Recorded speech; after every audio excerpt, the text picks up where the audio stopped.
Good afternoon, everyone, and welcome to this meeting of North and East Plans Panel. My name is Councillor Javed Akhtar, and I will be chairing today's meeting. Could I remind everyone that today's meeting is being live streamed on the Leeds City Council YouTube channel so that the public can observe the minute without needing to be present. North and East Plans Panel deals with the applications from the north, east, and the east of the city. The aim of the panel is to hear all the relevant information from applicant, member of the public, council officers to help members of the panel to make their decision. Could I now invite members and officers to introduce themselves and mute your microphone once you have done? Lisa. Good afternoon. I'm Lisa Brannan, Principal Engineer, Highways. Afternoon, I'm Councillor Nicole Sharp and I represent the Temple Newsham ward. Good afternoon, I'm Councillor David Jenkins and I represent Killingbeck and Seacroft ward. Good afternoon, I'm Councillor Caroline Gruen and I represent Bramley and Stanningley ward, and today I am substituting for Councillor McKenna. Good afternoon, my name's Councillor Raymond Jones and I represent Horsforth. Good afternoon, my name's Daniel. I'm part of the Plans Panel team. Hello, Ryan Stevenson, Councillor for Hale. Good afternoon, Councillor Barry Anderson, Avalon Wharfdale ward. Good afternoon, Debbie Oldham, and I'm clerk to the Planners Panel. Good afternoon, Philippa Plumtree Varley, Principal Legal Officer and Legal Advisor to the panel this afternoon. Good afternoon, David Newbury, Lead Planning Officer for the Plans Panel. Thank you all, and thank you, Councillor Caroline Gruen, for subbing this afternoon.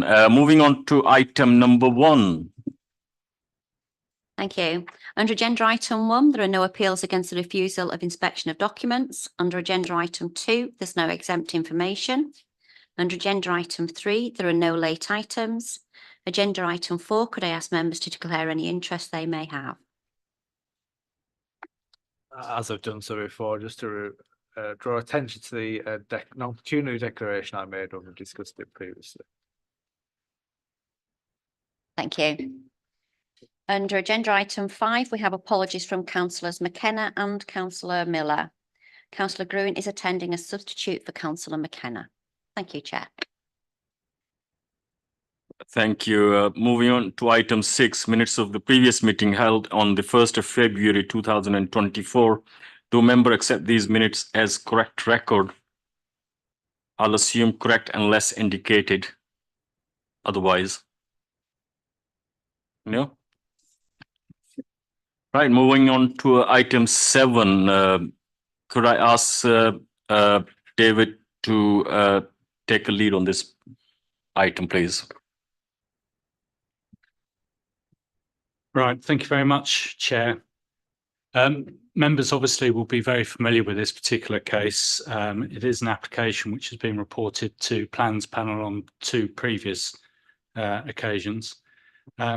We do have, as part of the panel pack, we do have the previous reports which were from July 23 and earlier this month, and we've also got the minutes which are reproduced in this within this agenda. Therefore, members do have a full account of the facts and circumstances and the policy position, plus the discussion that has taken place in this case in front of them. So in light of that, I don't propose to go through this particular proposal in any particular detail. Safe to say, members will be familiar with the site because we have had a site visit here before as well. And that's the particular layout plan. Now, when it came to Plans Panel on the 1st of February, members resolved not to accept the officer recommendation. And we said we would bring back a report with some suggested reasons for members to consider reflecting the discussion that had taken place. So members now have 2 suggested reasons for refusal in front of you. One primarily relates to the designation from the Kippax neighbourhood plan as local green space, and one relates to the core strategy designation of the land as green space. And they're the primary, that's in very brief summary, but they're the primary reasons. in sort of putting these reasons together, we've obviously had very careful regard to what members have said at Plans Panel.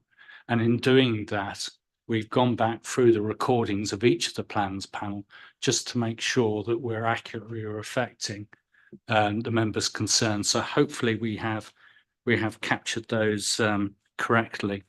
There is a slight amendment to reason 2, and that's halfway down, where it says, as such, the development undermines the integrity and function of the green space.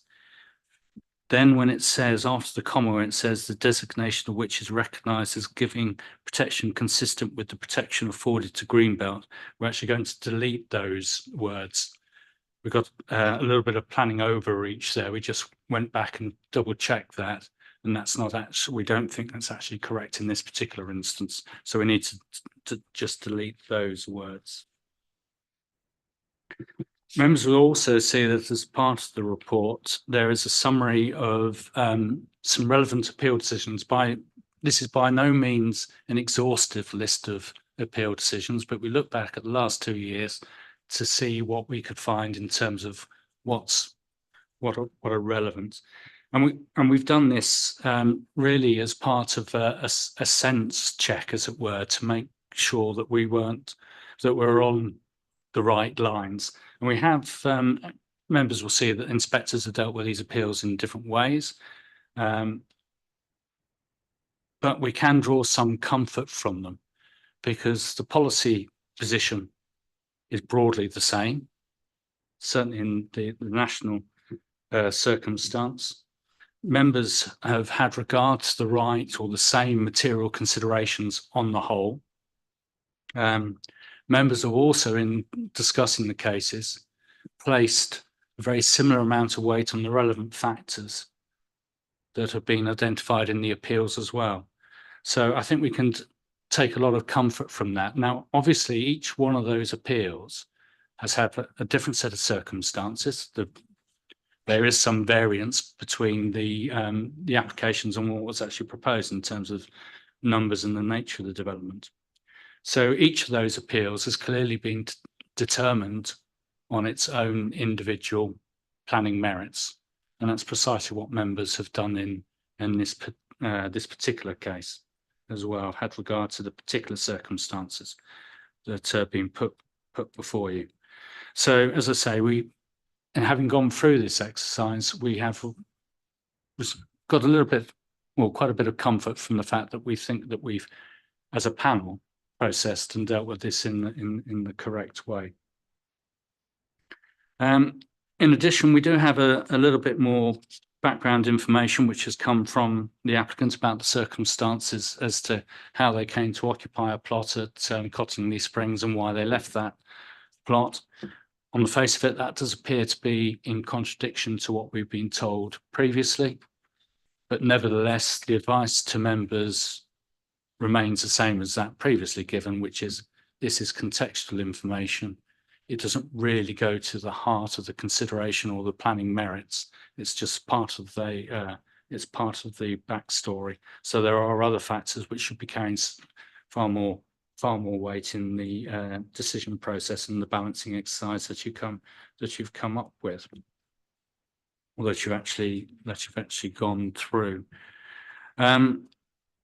So that is that, really, Chair. It's now there for members just to consider the suggested reasons and whether they accurately reflect the discussion and to come to a view on that particular point. Thank you. Thank you, David. Do members have any questions for David? Councillor Stevenson. Thanks, Chair. So because we're refusing this for the following reasons, and there are the two separate paragraphs, are they the only parts that can be subject to any appeal, or can they appeal any other discussions that we had that aren't listed in those 2 points? Is that clear? The reasons for refusal will form the basis of the appeal and the appeal discussion, but an inspector in dealing with appeal will have to have regard to all matters. So, for example, an inspector may say, there's an issue of highway safety here, but the council's not raising a point on that, and I agree with that assessment. And that, so they'll be the focus of appeal, but there will be a broader discussion to make sure that all the material considerations are taken into account. But it's really these reasons go to the substance and the heart of the planning aspects of this particular case. The only reason I asked is obviously we had quite a debate and deliberation around the availability of sites, but the fact that there was a site available in this scenario that was given up, and that's not mentioned in the actual consideration point, and I wonder if that either strengthens or weakens the argument for us. Yes, we certainly do. Under the first one, local green space, the neighbourhood plan designation. In that, it talks about the fact that there is a lack of an up-to-date supply of deliverable sites, and that's a significant material planning consideration. But there are other factors, or the local green space factor, which is taken to outweigh that. So we do address that, and that will form part. It will undoubtedly form part of the. If we end up at appeal, which I suspect we will, as part of the appellant's case, that will be part of the case that they put forward that should override that local green space designation, the presumption against this form of development, which that policy carries. Thank you. Any other questions? Can we move on to comments? Any comments?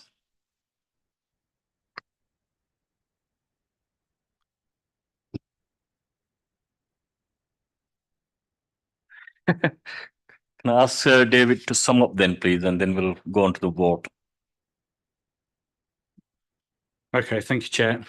I'm sort of presuming from the stage that we got to now that members are reasonably content now, having asked questions about the reasons for refusal before you. So it's really down to members to take a vote on that, Chair.